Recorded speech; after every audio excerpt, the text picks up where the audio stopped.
want to introduce the moderator of our next session, which will concentrate on why do people of faith care about this issue. And to moderate will be Sohaib Sultan, the Muslim chaplain at Princeton University, and we're thrilled to have Sohaib with us. Thank you.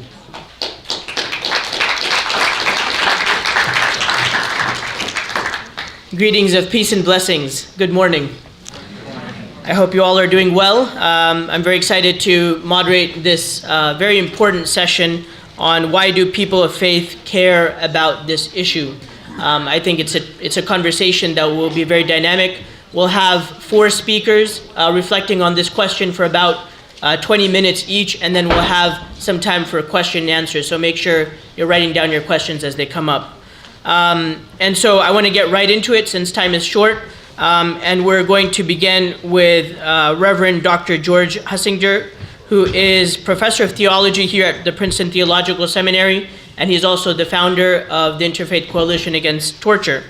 And the question that he'll be reflecting on is, what do the criteria of the just war tradition in Judaism, Christianity, and Islam say about the use of lethal drones, discrimination, protection of civilians, legitimate authority, probability of success, proportionality, imminence, and last resort? So that's quite a task in 20 minutes, but we're sure that the Reverend is up to it. So I'll welcome him to the podium. Thank you.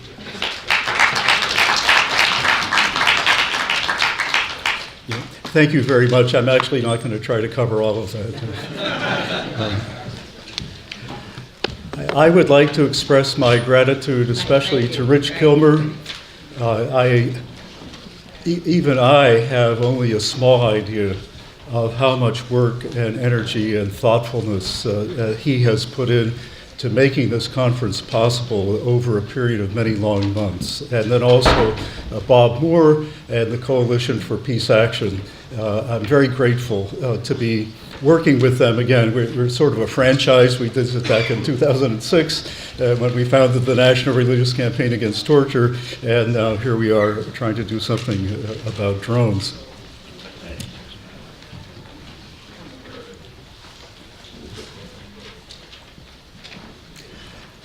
I'm actually kind of shaken by this conference. I like to think that I keep up with these matters fairly closely, but I've learned something new and disturbing from each speaker that we've heard. I'm feeling a little fragile at the moment, but I will talk about, been asked to talk about drones from the standpoint of the just war tradition. In light of some of the things that other speakers have said, I feel moved to say something about how I look at the just war tradition. The just war tradition has played a major role in the formation of international law. But it's not a perfect overlap, and especially some of what we heard from Gabor Rona was so illuminating this morning about the difference between the laws of war and international humanitarian law, and so on. So I look at the just war tradition primarily from a moral point of view. I don't think there are necessarily fundamental conflicts between law and morality from a just war standpoint, but there can be, there might be. And if there are fundamental conflicts, in certain cases, between law and morality, I say, speaking for myself, and I hope as a Christian and a minister of the gospel, so much the worse for the law. And if there's a conflict, thinking of one of the questions that came to the bishop last night, as there could be, between the gospel and morality as enshrined in the just war tradition, I say, so much the worse for the just war tradition. That means for me, and perhaps I'm here, sorry, I didn't bring my notes in. Our first speaker this morning, was that Doug? What was it? Peter. Peter. Yeah, I'm very sympathetic to some of the things Peter said. We talked about the Salt March, Gandhi's Salt March, and so on. It means that the bottom line for me is an ethic of witness, which pushed means an ethic of voluntary suffering and maybe even martyrdom. That's what witness means in Greek, martyros. So again, I don't see fundamental conflicts here necessarily, but there can be conflicts, and this is where I'm coming from as I think about the just war tradition. Yeah, I'm going to simplify my assignment, and I'm going to make a distinction that's commonly made between, I would have put this on the board. I teach in this room. I'm used to having free access to the board. There's a distinction between jus ad bellum and jus in bello. In other words, justifiable reasons for going to war and justifiable means of conducting a war. I take the just war tradition as giving us a set of criteria by which to test whether any particular war has legitimacy or not.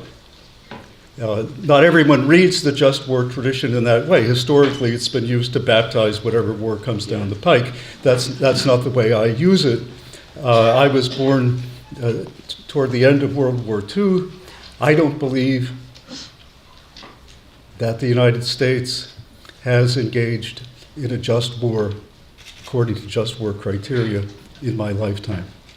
So I use just war criteria to make an assessment of the legitimacy of any particular war. So I want to say something about jus ad bellum, justifiable criteria that have to be met to show the justifiability of a particular war or policy, and then the question of how that policy is carried out in practice. And I also want to just put something out there before I go into this more directly about the just war tradition, from George Orwell's essay, Notes on Nationalism. At one point, Orwell says, a nationalist is someone who not only overlooks atrocities committed by his own side, he has a remarkable capacity for not even hearing about them. So I'm going to talk about atrocities committed by our own side, and I'm also going to talk about our remarkable capacity as people, as citizens, and as members of congregations, as religious people, for not even hearing about them. I think we need another whole conference on that second question, as I will explain in a moment. But with regard to justifiable reasons for going to war in the jus ad bellum part of the just war tradition, one of the criteria has to do with rightful authority. Not just anyone can engage in armed conflict. It has to be rightful authority. But the question that is bearing down on me is, when does a rightful authority cease to be rightful? When does legitimate authority lose its legitimacy? This is a question that's already very much on my mind with regards to torture. I mean, we have a government that has instituted torture as an administrative policy. This is not a one-off deal like 24 or something. I mean, this is systematic. This is built in to our policies. It's defended. What about drones? What is it about drones that raises the question of rightful authority? Well, a statement has been distributed that I wrote. You can do with it what you will. It's my suggestion for an organizing tool that might come out of this conference. And I know tomorrow morning is going to be devoted to that. You can do with this what you will, but especially as Jeremy Waldron emphasized last night, and in his own way Rush Holt, the resort to armed drones in effect replaces interrogation by assassination. And Rushholt raised the question of whether this is actually not a matter of criminality. It's a question of legitimacy. It puts us in what I would think of as a legitimation crisis. When does legitimate authority lose its legitimacy? Okay, we've heard about the principles that our government is supposed to uphold and that says it does uphold. I mean, of course, there's always a gap between declared policy and operational policy. And we have to look at the operational policy and not just the declared policy. I mean, if you think that the declarations are enough, I recommend you go back or look for the first time at another essay by Orwell, the famous essay, Politics and the English Language, where he talks about how lies obscure violence and give them euphemistic names. So I'm skeptical. I think we have every reason to be skeptical about these statements from our speechifying president about goodwill and all these high standards that we're going to uphold and so on. It just doesn't turn out that way in practice. And one of the points that was made is the secrecy that surrounds these operations. This is actually in violation of the Geneva Conventions. There's a legal requirement to identify all casualties that result from any drone use under any and all circumstances. The universal human right, which specifies that no one be arbitrarily deprived of his or her life, depends on the identity of the deceased being established as to reparations or compensation for possible wrongful killing, injury, and offenses. Our government is obligated at least to keep track of the victims, the unlawful victims. It's not doing that. Why not? Why do you think they don't want to do that? You think they don't know? They know. To some extent, they don't know, but they know enough. Do we have rightful authority here for these assassination teams centered in the Oval Office? It's a very serious question, and it leads to those kinds of, radical alternatives that Peter was talking about. Okay, so I'm suggesting that the use of drones replaces interrogation by assassination. Specific individuals, including American citizens, are placed on kill lists. They are targeted with no accountability for errors in judgment or excesses of attack. All due process is abandoned. I can't see that this satisfies the minimal requirement of rightful authority. There's a lot more to the jus ad bello side of the just war tradition, but this is enough to raise serious questions. And then we have to move on to the even, if possible, more troubling, yet people are more troubled by one side or the other. I mean, I've always been gripped from the time I was a college student about what our wars are doing to the innocents in the countries that we have attacked.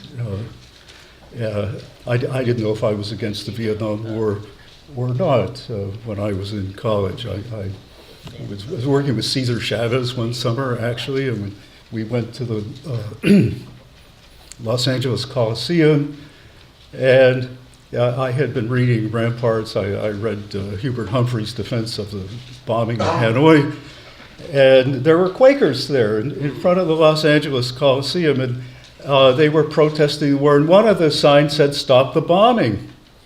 And I didn't know if I was against the Vietnam War, but I know I was against the bombing of civilians. So I picked up a sign. And little did I know that... There go those Quakers again. Yeah, that's right. A report has just been released by a human rights organization in the UK called Reprieve, questioning whether we have a precise U.S. drone war. The report says that there are 28 unidentified victims killed for every one target. That's about 30%. There's no way that this satisfies the criterion of proportionality. So we've got the problem of legitimate authority, we've got the problem of proportionality. Jus in bello. Jane Mayer, in the article that she wrote in the New Yorker, that's in Marjorie Cohn's wonderful book, Drones and Targeted Killing, which is out there if you want to take a look at it, maybe get it. One of the most wanted terrorists in Pakistan was someone named Bayatullah Meshud, if I don't mangle his name, who was regarded as a leader of the Taliban in Pakistan. They found him.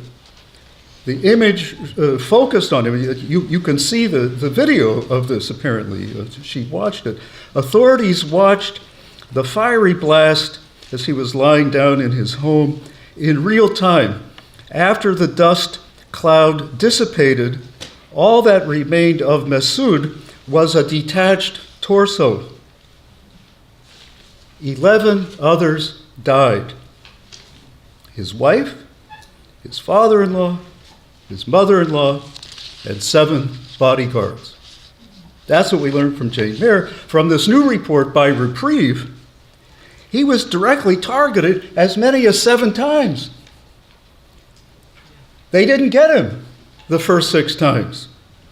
164 people were killed, including 11 children, according to the Reprieve report.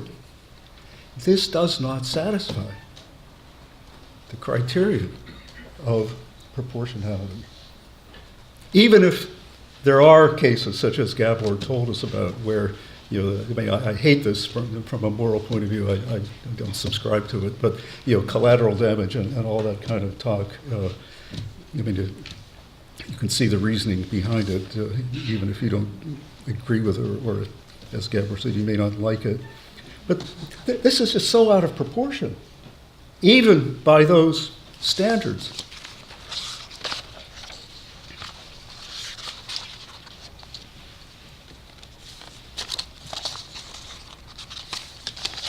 I want to read something from a woman who has been involved as a targeter. Heather Linebaugh, in December of 2013, published an article in The Guardian in the UK. She's responding to some euphemistic defense of armed drones by some high-ranking foreign minister in the government of the UK. Whenever I read comments by politicians defending the use of armed drones, I wish I could ask them a few questions. I'd start with, how many women and children have you seen incinerated by a Hellfire missile? And how many men have you seen crawl across a field trying to make it to the nearest compound for help while bleeding out from severed legs? Or even more pointedly, how many soldiers have you seen die on the side of a road in Afghanistan because of our ever so accurate aerial armed drones were unable to detect an explosive improvised device, IED, that awaited their convoy? Few of these politicians who so brazenly proclaim the benefits of drones have a real clue of what actually goes on. I, on the other hand, have seen these awful sights at first hand. And she goes on to talk about friends of hers who have committed suicide after being involved in these missions. Again, we do not have statistics as to how many of these drone operators are traumatized by the very act of watching somebody thousands of miles away, focusing on them like a video game. Maybe you saw the video that was released by Bradley Manning, Chelsea, who's languishing in prison, who was actually tortured, he was subjected to solitary confinement, kept naked, and so on. And of course, he released a lot of stuff, but he released that video. And you can see it. It's like a video game. They target these people walking across the street and blow them up, and the people in the cockpit are making jokes about it. Well, bug splat, right? Yeah. I find it interesting, she says, that the suicide statistics in this career field aren't reported, nor are the data of how many troops working in drone positions are heavily medicated for depression, sleep disorders, and anxiety. Look, we don't have much time left. We're looking at proliferation. The United States is not going to have a monopoly on drones for much longer. I think this is an issue like chemical and biological weapons. It's an issue like cluster bombs. It's an issue like landmines. There are areas that aren't similar, of course, but we need an international treaty to ban the use of weaponized drones. That's what I put on this little list here.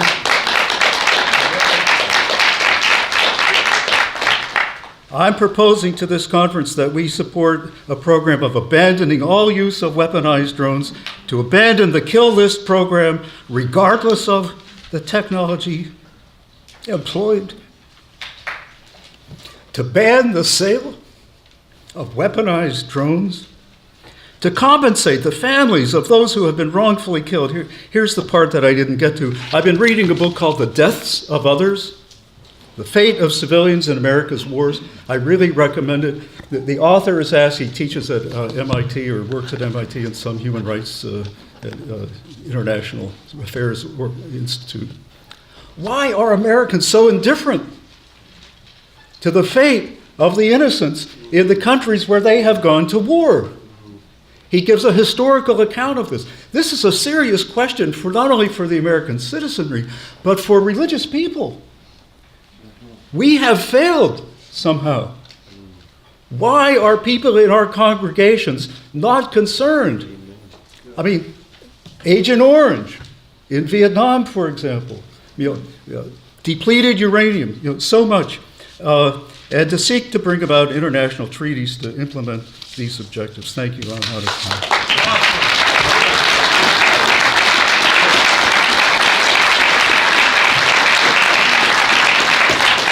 Thank you so much, Professor, for your remarks. You've given us a lot to think about and ponder. I have the very unfortunate task of timekeeping, and so I apologize for that.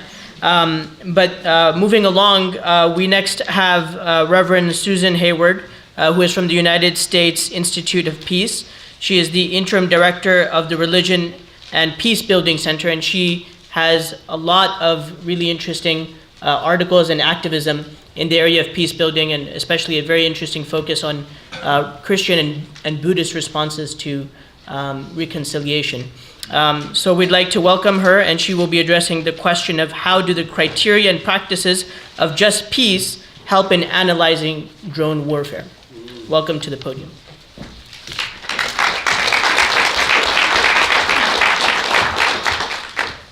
Thank you so much, and thank you, Rich, for inviting me to be here.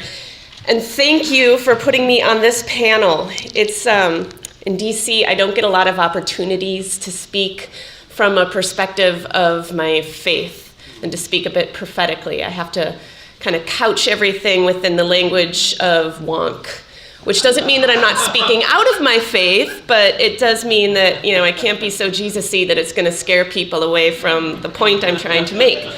So it's delicious to be here and unleash a little bit. And to leave the work of the wonking to the panelists who spoke this morning and this afternoon. So I'm sure many of you know a certain poem written by the poet E.E. Cummings. It's one of my favorite apocryphal psalms of gratitude. And the first verse of it is this: I thank you, God, for most this amazing day, for leaping greenly spirits of trees, in a blue true dream of sky, and for everything which is natural, which is infinite, which is yes. I murmur this verse to myself often when standing under a blue true dream of sky so wide and open that it makes my soul expand into the infinite that is yes, that is God. I murmur this verse sometimes over an evening meal in gratitude for being carried through a day under a blue true dream of sky. And it's this poem I think of when I heard the 13-year-old boy from Pakistan offer his statement to American policymakers. Zubair Rehan, who survived the drone strike that killed his grandmother, explained, "I no longer love blue skies. In fact, I now prefer gray skies. The drones do not fly when the skies are gray. And so, for a short period of time anyway, the mental tension and the fear lessens." This is where I want to begin, the perspective of Zubair looking up from his slice of earth in Pakistan to the heavens, and fearing a blue true dream of sky that should send his soul soaring because of everything which is natural, which is infinite, which is yes, but it instead sends his soul, his psyche, inward, cowering, afraid of blue skies he no longer loves because, as Congressman Holt said last night, the drone strikes come out of the blue. Martin Luther, drawing from Augustine, described the shape and direction of sin as a curve inward, as a turning toward the self and into the self's will and its needs, away from the others, from the other, the great other that is God. And there's something in Zubair's turn inward in response to the blue heavens that makes me think of Augustine's description of sin. What does it mean when our own actions lead others to fold into oneself, to curve inward, preventing their souls from soaring gratefully into the true blue infinite yes? And of course, there's the other obvious question. What does it mean when our own national security concerns, our love and concern for self and for nation, turn us inward, lead us to put nation or self above God and other? This, according to Augustine, disrupts the right order of love as it has been commanded. Love of God with all your mind and heart and soul comes first, because once you get that right, everything else falls into place. Once you orient your everything toward the end of loving God, naturally from that flows the love of neighbor, of all creation, and ultimately the creation of the peaceable kingdom. That's where the great commandment leads, we're promised in Christianity and in the Judaic roots from which we draw. So put another way, the Christian faith teaches us that it's possible to eradicate sin and violence and to create a world in which all human beings flourish, living into fullness. The world, meanwhile, tells us that's an impossible pipe dream. To which belief do our thoughts and actions adhere as individuals and as a nation? Marianne Cusimano-Love spoke last night about the ethic of just peace, nicely teeing up for me what I've been asked to speak about today. My denomination, the United Church of Christ, or the UCC, declared itself a just peace church in 1985. And we have a resolution that will be presented at our next national gathering this summer to reconfirm our just peace commitment on its 30th anniversary, calling on our churches to do so in light of the state of near constant warfare in the world, as well as the growing inequality, environmental degradation, cultural prejudice, and poverty that feeds the engines of incessant violence. As Marianne noted, the just peace paradigm it's not about deliberating about the moral use of force, or it's not about limiting force necessarily, but rather to amplify and rigorously advance values and practices and means of evaluating how to address the root drivers of violence and to strengthen mechanisms to manage conflict nonviolently. It recognizes that peace must be constantly built, and it must be constantly built because the world's powers and principalities and priorities are constantly trying to pull us away from peace.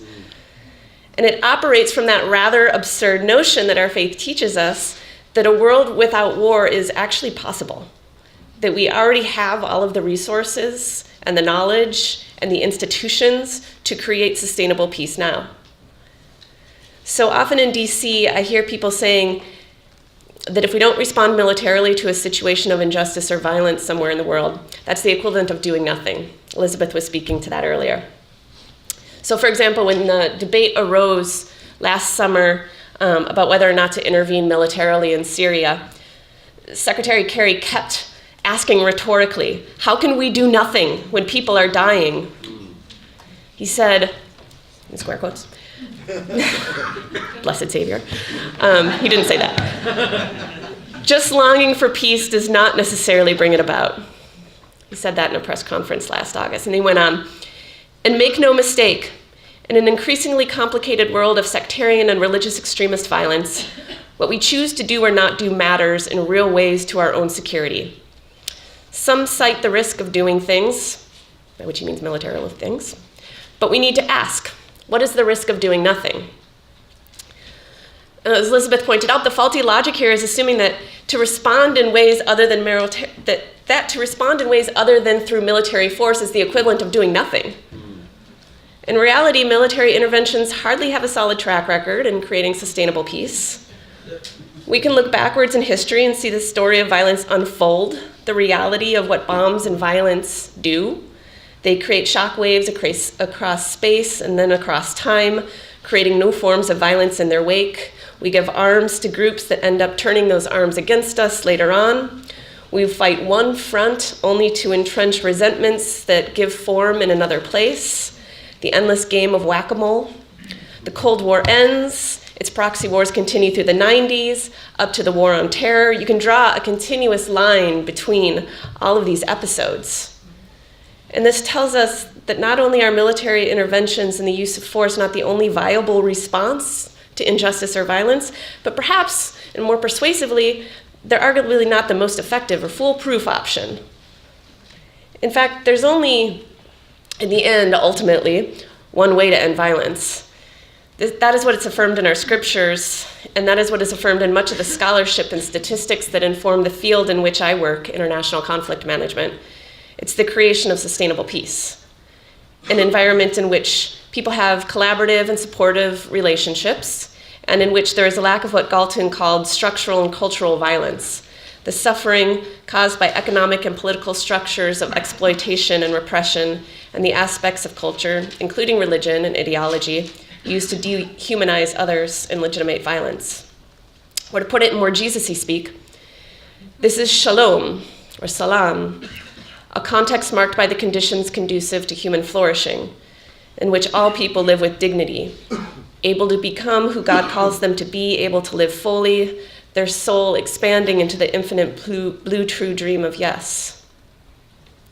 The just peace practices identified in the UCC's resolution call on churches to support nonviolent, direct action to resist unjust power systems, to undertake independent initiatives that reduce threat or tensions between groups of people or nations, to privilege processes of cooperative conflict resolution across lines of difference, to acknowledge one's own responsibility for conflict and injustice, and then to seek repentance and forgiveness, to advance democratic norms of self-governance, human rights, and religious liberty, to foster sustainable and just economic development, to strengthen the United Nations and related cooperative international mechanisms, to reduce offensive weapons and weapons trade, and to encourage grassroots peacemaking groups and voluntary associations. It's a lot. These are the specific practices offered, but they're rooted in the vision and values to which Marianne spoke yesterday. What they're all about in the end is the creation of right relationships between people, all people, the eradication of human exploitation, the commitment to a positive peace that is free of structural violence as well as overt violence, and to the restoration of ties that bind people together and that care for the psyche and the spirit. Now, the question I've been asked to answer is, do drones fit into this vision of just peace? Well, no. As has been noted by others, the use of drones is harming our relationships with others around the world. The feeling of mental anxiety experienced by those living in places where drones operate, where attacks are not constrained by rules of law and they come out of the blue, create resentments towards the US that feed violent anti-US reactionary movements, as we keep hearing. The secrecy of drone use goes against the commitment to transparent, democratic, participatory processes, and it undermines international cooperation as a value and as the foundation on which our international institutions can operate effectively. To address long-term, complex, very complicated problems that require more than just simple, easy solutions like drones. They undermine the reconciliation with God and with other that is needed to create lasting peace. And they make kids fear blue skies. That's the opposite of an environment of human flourishing. Abiding by just peace principles and practices means putting a lot more time and money and energy into non-military means of addressing the root drivers of violence. So I have to leave, unfortunately, this afternoon to get back to DC for a church meeting. I'd rather be here. So I'm going to miss the policy prescription piece of this conference, but I want to sneak in a little bit of advice here from the world of DC.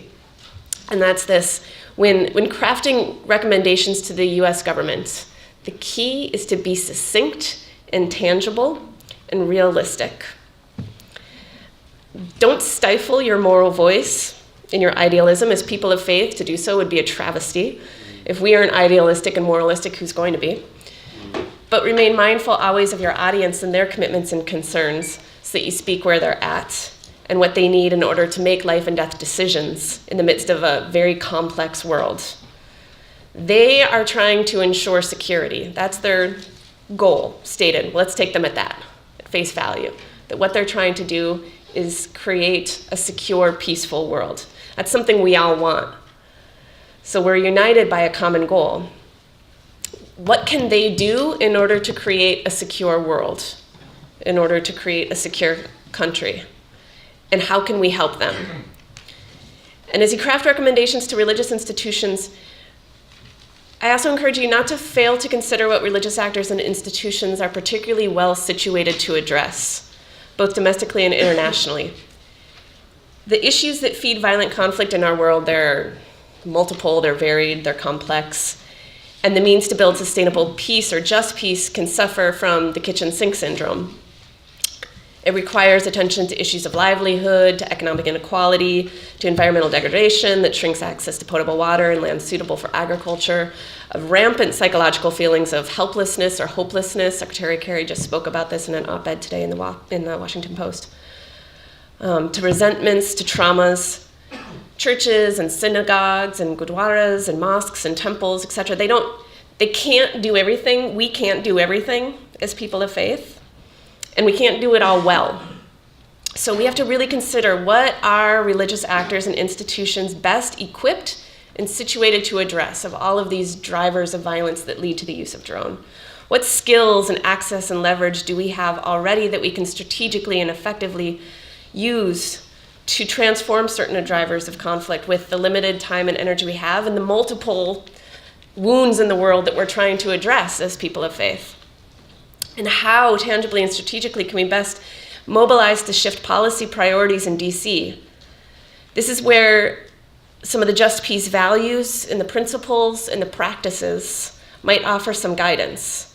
This is where we need to reflect on when and how the faith communities in the US have made a real impact on policy when they have organized in strategic and focused and realistic ways that have solid goals in mind. And just as in some of what George was offering in terms of recommendations to ban the use of weaponized drones, I think having focused goals like that is good, but the just peace paradigm would also call on us to offer some positive, proactive recommendations for how to address issues of security and violence that is what is leading people to drones in the first place. So hold both of those as you move forward. Beloved community, this is what the Christian scriptures teach us. Our security will not ultimately come from more advanced weapons.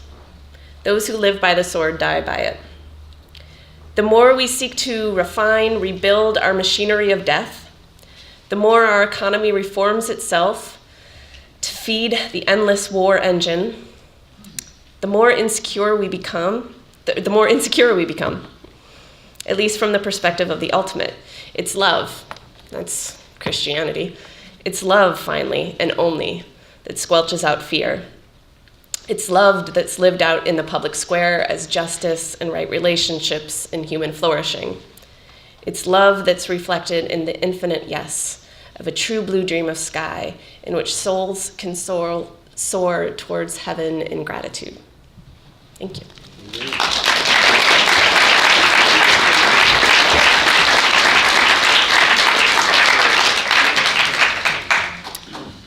Thank you so much for those reflections, Reverend Susan Hayward.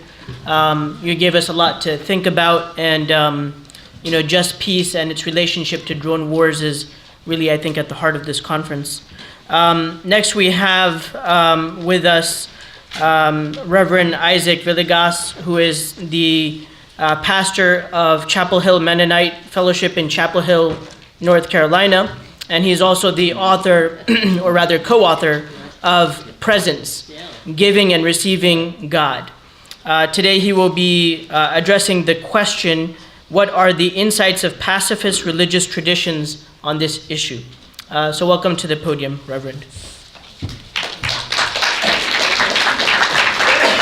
Professor Hunsinger talked about the importance of bearing witness around this issue, and I wanted to note that just yesterday, Kathy Kelly, who knows who Kathy Kelly is here? I mean, okay, good. Kind of someone who we all wish we could be or should be. She just started her 3-month sentence in federal prison for protesting at the Whitman Air Force Base in Missouri, where there's a squadron of drone pilots. This is what she said in an interview this past week before she started her sentence. We wanted to bring their grievances, there being the people in Afghanistan that she had worked with.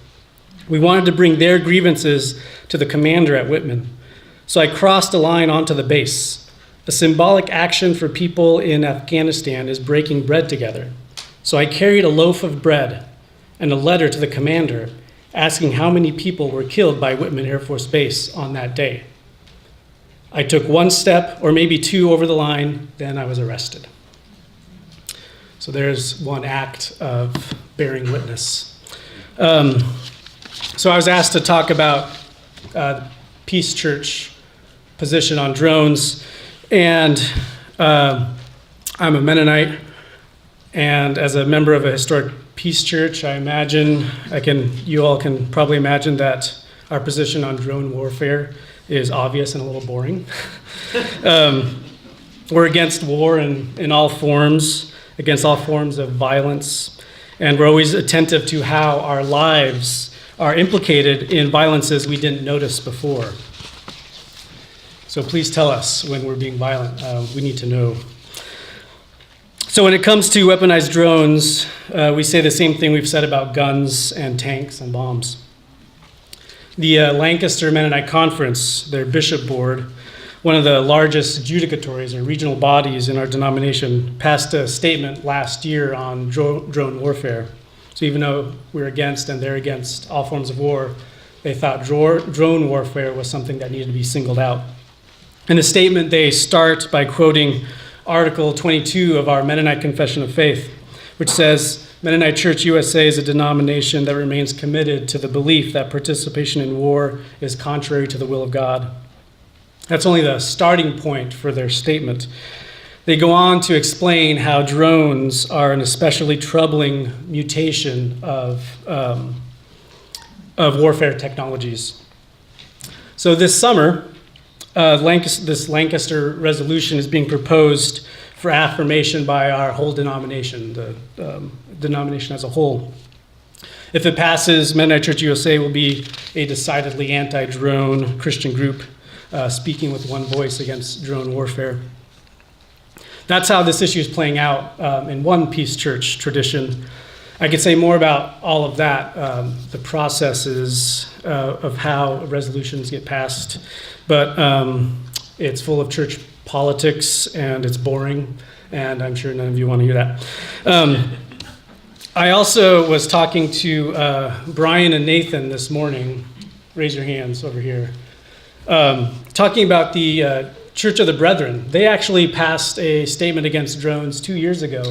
So I spent some time reading it. I haven't thought about it too much yet. But, I mean, it's a powerful statement. So if you're looking for a model in your churches, in your denominations, in your synagogues, in your mosques, in your religious tradition, I would say talk to Brian and Nathan and take a look at their resolution. So that was 2 years ago they passed it. All right, so for now, I'd rather take us in another direction. I want to talk about drones as demons, a kind of demon, which was already mentioned earlier this morning by Paul, as spirits of the air. I thought I was going to be the only one talking about demons at this conference, but I'm glad to see someone else thought about making the connection. For our struggle is not against enemies of blood and flesh, but against rulers, against the authorities, against the cosmic powers of this present darkness, against the spiritual forces of evil in the heavenly places. That's from the New Testament, from Ephesians 6. It's an important passage for members of the Peace Church tradition because it's a verse that makes clear that we actually do battle, but without doing violence to human beings, to flesh and blood. We are involved in a struggle, it says in Ephesians, as we work for peace. And it's a struggle against spirits of evil, enemies in the sky, it says. And those enemies are what have been called demons in the Christian tradition. From the New Testament and through the Middle Ages, spirits have been thought of as made of matter, material formations. Spirits are not the opposite of the physical. They're just a different kind of physical. Demons are material. They can look like shadows. They smell and make sounds. The noises of the apparitions were terrible. That's what Anthony the Great said in the Egyptian desert, a 3rd century monk, as he battled demons in the wilderness. Their noises were a terror, he said, and their outbursts of fury ferocious. In the 11th century in France, a group of priests witnessed spirits fall from the sky into their group. Suddenly, the account says, they saw descend among them a demon in the likeness of some sort of little beast. Dante, in his Divine Comedy, repeated popular notions about demons when he described them as sounding like sighs in the sky. Spirits who announce themselves from the sky with sounds, with an echoing sigh, he said. You can hear them before you see them. I can't sleep at night because I hear them making that sound, that noise. That's how a man from a village in Pakistan, from the region of Waziristan, that's how he talks about U.S. drones. When I hear the drones making that drone sound, he continues, I just turn on my light and sit there looking at the light. The drones are all over my brain. A representative from that same community talks about the suffering of his people who are being tormented by the spirits of the air. My people, he says, often complain that they wake up in the middle of the night screaming because they are hallucinating about drones.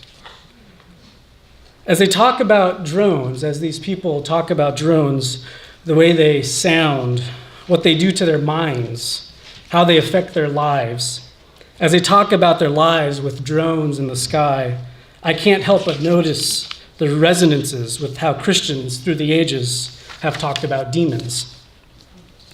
Flying things in the air, horrors in the heavens, the hum of death evoking panic, possessing minds, screaming terror in people's brains. Children have lost their mental balance. They are afraid all the time, says Nabil from northern Waziristan. My nephew is always scared and crying, running towards his mother saying the drone could come. People are mentally disturbed as a result of the drone flights, says a resident of Sohaib, a frequent site of drone attacks in Pakistan. We can't sleep because of the plane's loud sound. Even if they don't attack, we still have the fear of attack in our mind. When I go to the mosque to pray, says Sohaib, we have the fear of drone attack in the back of our mind. Because of the noise, another man reports, we're psychologically disturbed. Women, men, and children, 24 hours. A person is in stress and there is pain in his head. Pay attention to the language that they're using. Pain in my head, terror in my brain, fear in the back of our minds. Those are some of the effects of drone warfare, spiritual forces of evil infiltrating people's bodies and terrorizing them from the inside.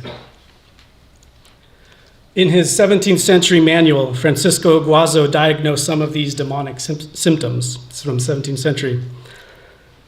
If the demon is in the head, he wrote, the person feels the keenest pains in his head. If the demon is in the heart or lungs, he causes panting and palpitation. If the demon is more towards the stomach, he provokes vomiting. A psychiatrist in Waziristan reports about cases of what he calls hysterical reactions in his patients. Physical symptoms without a real basis, he says. Aches and pains and vomiting. The same symptoms Francisco Guazzo observed in the 17th century. These symptoms of drones, of demons I'm calling them, are about one thing.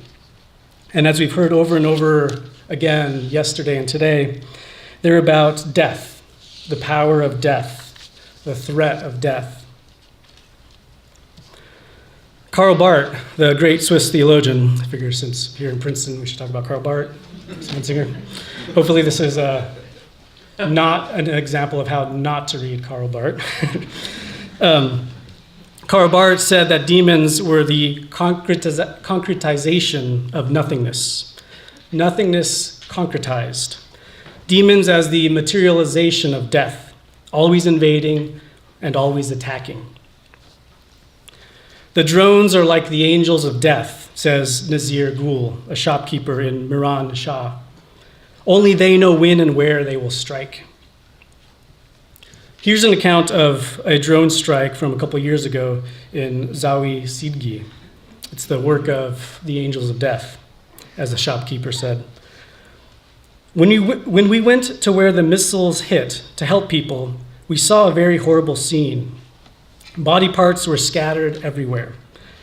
I saw bodies without heads and bodies without hands or legs. Everyone in the hut was cut to pieces. The bodies were burnt, and it was not possible to recognize them. As we've already heard today from a couple people, US drone pilots call this a bug splat. But people on the ground call it hell on earth. If you're looking for language within the Christian tradition, language that helps us understand the devastation of drone warfare, then you should be using the discourse of the demonic. Drones are not a metaphor for demons are not a metaphor for weaponized drones, not just a helpful analogy. No, I'm saying drones are demons. And if that sounds too absurd to you, remember that the US military has already invoked the demonic in drone projects. They've named their drone after a demon, the MQ-9 Reaper. The emblem of the drone is a picture of the Grim Reaper, the angel of death, firing, of course, hellfire missiles from the heavens. Drone warfare is demonic warfare. The military has already said as much. Now, I know that there are important differences between Christian and Islamic theologies of spirits, but I think there are some resonances here as well when we talk about drones and spirits. Because I know of at least one Muslim group that has linked drones to the world of spirits. The National Tunisian Defense Company, Tunisia Aero Technologies, has plans to add another drone to their arsenal, a helicopter drone, and they're calling it a jinn. For all of you who don't know very much about Islam, jinns are they're not angels, nor are they what Christians would call demons, but somewhere in between, some kind of ambiguous spirit. In one place in the Quran, jinns are described as scorching fire. Tunisia Aero Technologies knows this tradition. In early Christianity, when Jesus was resurrected from the cross, they said that he did battle against the demons in the air. Resurrection was imagined as a victory over spiritual forces of evil hovering in the sky. Here's how Athanasius of Alexandria put it in the 4th century. The air is the sphere of the devil, the domain of the prince of the air. But the Lord came to overthrow the devil and to purify the air. For being thus lifted up from the cross, Jesus cleansed the air from the evil of the enemy. Again, that passage from Ephesians. For our struggle is not against the enemy. Our struggle is not against enemies of flesh and blood, but against the spiritual forces of evil in heavenly places. As I was preparing this talk, I was tempted to invite us here at the end to perform an exorcism with you all, to finally be able to do some real work at this conference instead of all this talking, something practical. But I don't know how to do an exorcism. They didn't teach me that in my seminary. One of the faults of the Duke Divinity School education, you don't learn about exorcisms.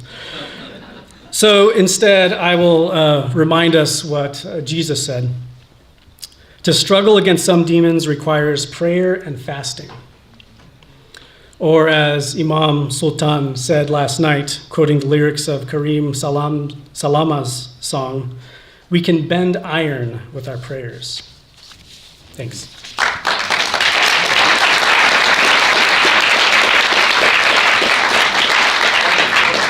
Thank you so much, Reverend Isaac. That was very insightful and really brings a multi-layered element to the conversation.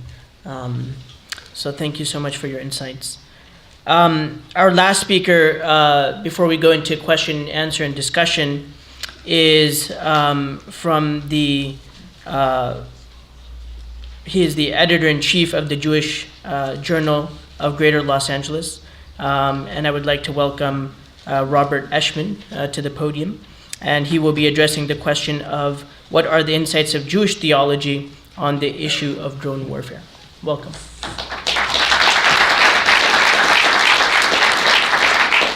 Thank you, Richard. Thank you, Princeton Theological Seminary. I realize I'm the last speaker before lunch, so we're going to see just how peaceful and nonviolent this crowd really is, and how forgiving.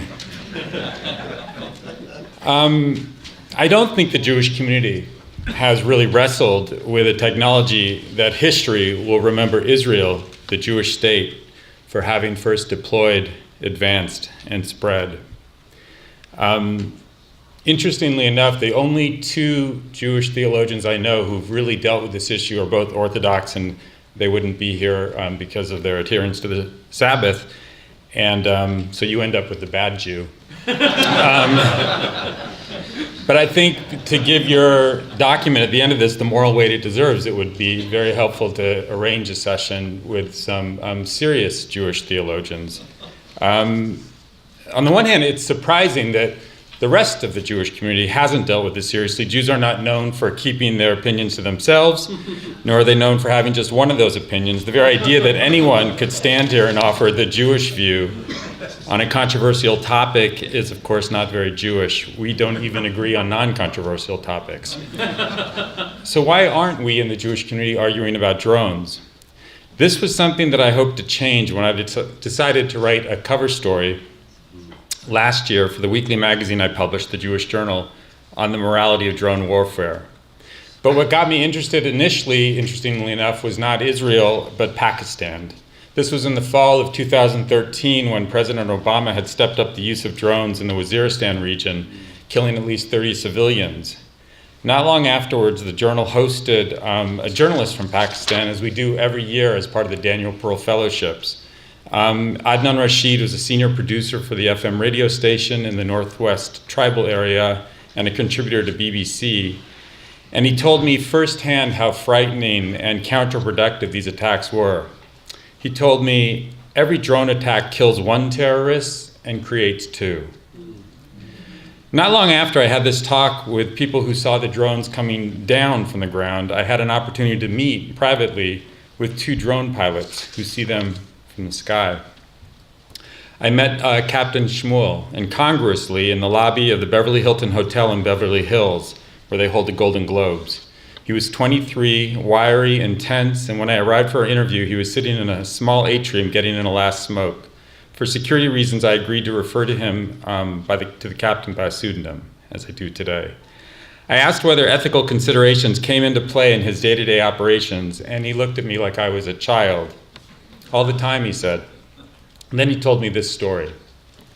In 2009, an Israeli drone flying over the Gaza Strip transmitted back to its command station an image of a rocket trail streaming into Israel.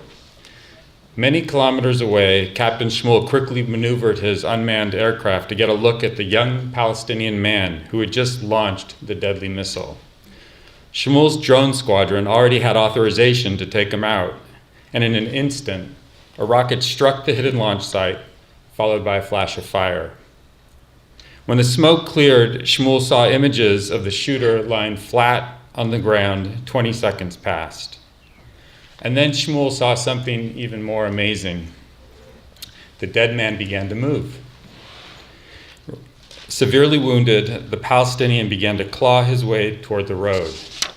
Shmuel could clearly see the man's face, and in his youth and determination, Shmuel recognized something of himself.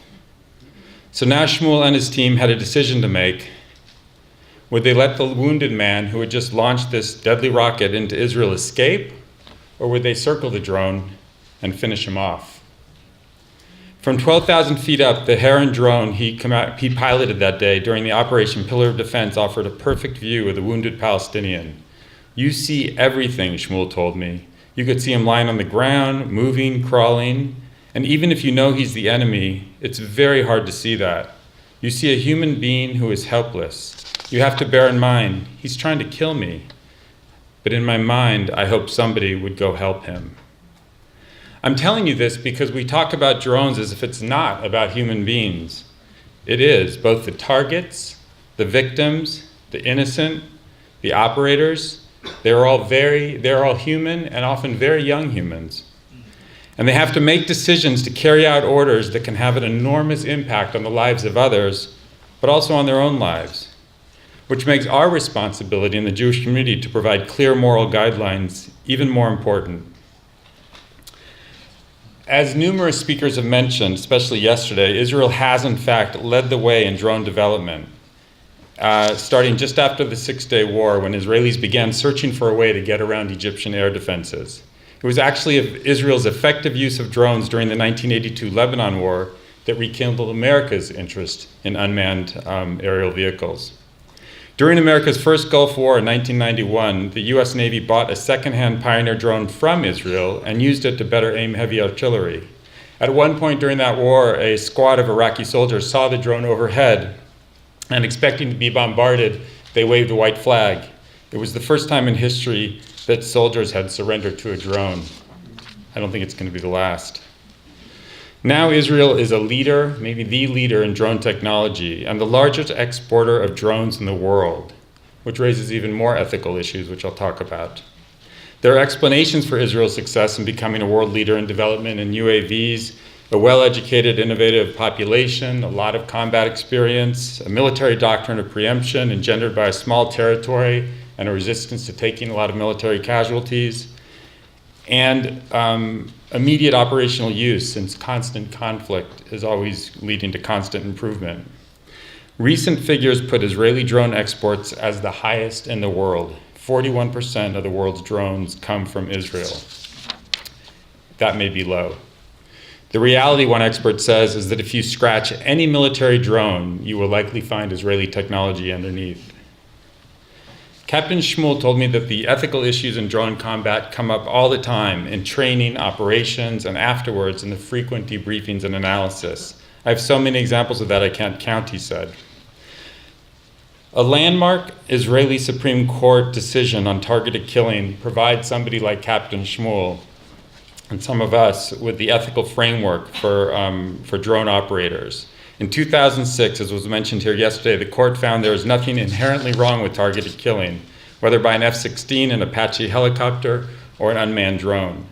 But, the court added, in order for the action to be acceptable, the soldiers must satisfy 3 questions, all of which have their basis in Jewish law.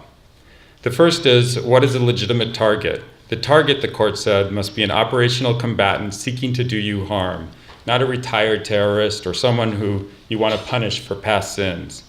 Second, has the target met the threshold level of intelligence? The drone team must have a deep knowledge that its target meets the first condition, verified by more than one source.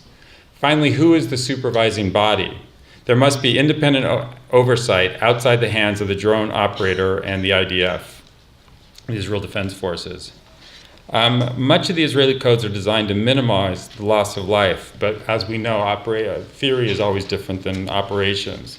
The danger with drones, said Moshe Halbertal, the professor of Jewish philosophy at Hebrew University and NYU, who came up with these codes, the danger with drones, he said, is that because of the political risks of deploying them versus deploying actual live troops, the risks are much less and they can be used more wantonly.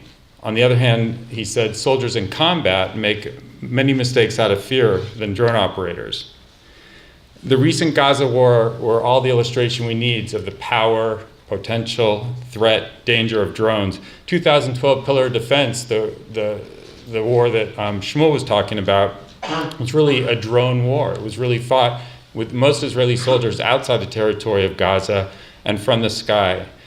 The latest war in Gaza led to numerous civilian casualties, as we know, a good percentage of them caused by drones. Beyond that, there's the use of drones in these civilian areas, even during times of not hot conflict. One Gazan psychologist said that having drones overhead is a form of psychological torture. You know, yesterday it was talked about how these drones are so high you don't even hear or see them. But for the people that live in Gaza, you often hear them, you could often see them. They're not so high that you can't hear this constant buzzing, and it's led to severe problems for that community. I think that the ethical implications, what it means to live in a world where we could all hear this kind of buzzing at all times in our life, in our civilian lives, is almost too awful to contemplate. I asked Captain Shmuel if he'd had experience with collateral damage. It's happened to me, he said. We had a target, and we asked intelligence officers if there were civilians in the area. We received a negative. Later, we heard in the Palestinian press that there were casualties. We checked, and it was true. I killed a father and his 17-year-old son. As with much of what happens in Israel, we who support it from afar prefer not to get our hands dirty with the details. This is not to say the country should be condemned or praised or vilified out of hand, simply that it is our duty as moral beings to face the truth of this new form of warfare squarely. Yesterday, the Imam gave a beautiful insight on the Quranic verse about the sons of Adam and how one son refused to lift up his hand against his brother who was about to kill him. What struck me is how different the Jewish version of the Cain and Abel story is, right? In the Torah, Abel doesn't refuse to strike his brother. He just gets killed. He's not a pacifist, he's a victim. It's fair to say that Jewish tradition is not pro-pacifism. It's actually against pacifism for both Jews and non-Jews. There is a universal human obligation to use deadly force when necessary to protect potential murder victims. The Talmud states, one who comes to kill you, anticipate and kill him first. The Rabbi Maimonides, the great Jewish thinker, writes that one may kill someone whom one has a reasonable expectation will try to kill you, using any deadly means that will be effective. There is no intrinsic Jewish reason to avoid using guns against knives, tanks against cavalry, so long as the knives or cavalry pose a genuine threat to one's life. That was the ethical justification for Israel's doctrine of preemption, to strike first, as it did in 1967, if it believes it is in danger of imminent attack. To point out the obvious, Israel's enemies are on its borders and its targets are on its borders. America's using drones on people 10,000 miles away. So I think there are some important differences. So Israelis and most Jews see drones and all the tools of war as protective and legitimate. The moral questions revolve around how and when to deploy them and whether to spread them. By the way, it's not entirely true that no important Jewish thinkers have been wrestling with this issue outside of Israel. But if you want to understand what they think, you have to watch TV. TV is ahead. Jewish TV writers are ahead of the Jewish faith community in presenting the complicated morality of drones. How many of you watch Homeland? Maybe this isn't a Homeland audience. Yeah, there you go. At least one person admits it. Well, the writers and creators are Jewish, and they're thoughtful. And one of them, Howard Gordon, is a close friend of mine. And he tells me there's few issues as topical and morally ambiguous as drones, and he's taken it on. On the last issue of 24, terrorists hijacked several American drones and turned them against innocent people in London. And in the first and fourth seasons of Homeland, drones were crucial to the plot of the show. Why did the show's protagonist, Sergeant Nicholas Brody, a Marine held captive for 8 years in Iraq, turn against his country? It was because of a drone strike. And in the opening episode of season 4, Carrie's the heroine of the show. Can't believe there's so many people who don't watch Homeland. And in the opening episode of season 4, Carrie orders a drone strike on what she thinks is a terrorist hideout and hits a wedding party. And we see the aftermath. I think it's the only time Americans en masse have seen the aftermath of a drone strike. Slain family members, an enraged and remorse-stricken pilot who conducted the airstrike, Carrie's lack of remorse, and the actual strike is done in painful slow motion, and her own colleagues' revulsion. That episode is called The Drone Queen, and it's all there. Every single ethical issue that drones raise. These Jewish TV writers are forcing us to see the reality that our own religious leaders ignore. We're at the very start of this technological revolution. Peter Singer, the author of Wired for War, The Robotics Revolution and the Conflict in the 21st Century, told me. How many people here have read Peter's book? It's must read, and Peter is a Princeton person, right? And so is Howard Gordon, so there's something about this place. And drones. We're in the World War I period of robotics, Peter said. The cat's out of the bag. You're not going to roll it back, but you do want to set norms. Unfortunately, humans, particularly in developing technology, have a way of advancing faster on the battlefront than on the legal or moral fronts. It took the Holocaust for humanity to come up with the Geneva Conventions of 1949. A little late.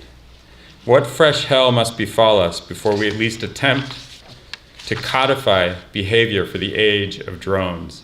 And even if we set standards and nations abide by them, it seems inevitable that the very nature of drones one day will allow non-state actors to follow the lead of Hezbollah in using them as well. When one side of a war develops a qualitative technological advantage, must it ethically consider what will happen on future battlefields when the technology spreads? And from my mind, this is one of the great ethical controversies and questions that the Jewish community is avoiding. Is it rather entitled to win its own war with its own special technology and then leave the future to figure itself out? For Rabbi Aryeh Clapper, this may be the greatest ethical issue we as Jews face concerning drones. Are we responsible for their spread? There's a Hebrew phrase, Or L'Tzion, the light goes out from Zion, that we want to bring the Or to the light unto nations, and the thought that that light will be emanating from a drone is not a pleasant thought for people who take that seriously as an ethical precept. Judaism generally sees ethics as a device by which the strong constrain themselves, Clapper writes. A Jewish approach to drones would take responsibility not only for our own deployments, but also for the ways in which our precedent will reverberate. He quotes Rabbi Shimon in Pirkei Avot, which is the straight path to which human beings should cleave, the one that considers consequences. In the 1940s and 50s, the best and the brightest scientific minds went into nuclear physics and gave us the atomic bombs. These talents are all going toward a drone strike. These talents are all going towards artificial intelligence. At the high end, a future filled with autonomous, intelligent killing drones awaits us. At the low end, a singer who serves as a consultant for a video game called Call of Duty, for which he was asked to envision a homemade drone of the not too distant future. He and others came up with this thing where they took a sharper image toy and attached an Uzi to it, and a promotional team actually built it and made a video, and 17 million hits later on YouTube, they got a call from the Department of Defense saying, "What do you think you're doing?" Captain Shmuel made his own moral choice that day during Operation Pillar of Defense. He watched as the wounded Palestinian man managed to get off the road where a group of civilians came to his aid. Why didn't Shmuel circle back and double tap or go back and fire again at the wounded Palestinian, I asked. He was no longer a threat, Shmuel told me, matter-of-factly, and several people gathered around him who weren't part of the attack. That was that.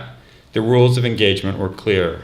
In a micro-war, a soldier in combat, not just generals at Central Command, must determine in the heart of battle who is a terrorist, who is a civilian, who shall live, and who shall die.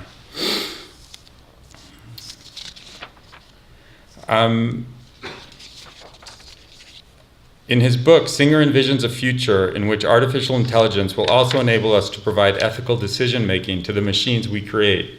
It would be our job to program morality into these machines and then let them do with it what they will, much like God has done with us. I'm very skeptical that the technology of drones can be rolled back. And so I think we face the alternative task of sitting together as a religious body and coming up with ethical and moral guidelines for them.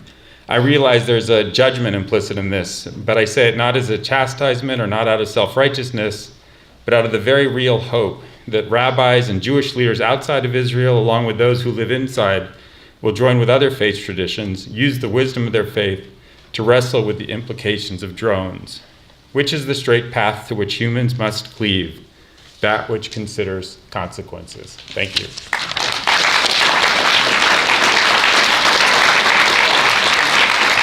Thank you so much for illuminating us on Jewish theological perspectives on the drones. A very important perspective.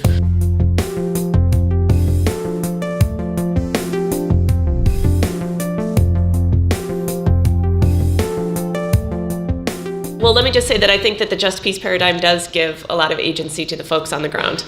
The practices that are laid out in that are tangible, real actions that anybody can take to try to build up the institutions and create the mechanisms and the kinds of things like you're doing to try to advance peace. But I also think that the gospel is all about the perspective of the common person and what powers and principalities look like from the perspective of the ground. So.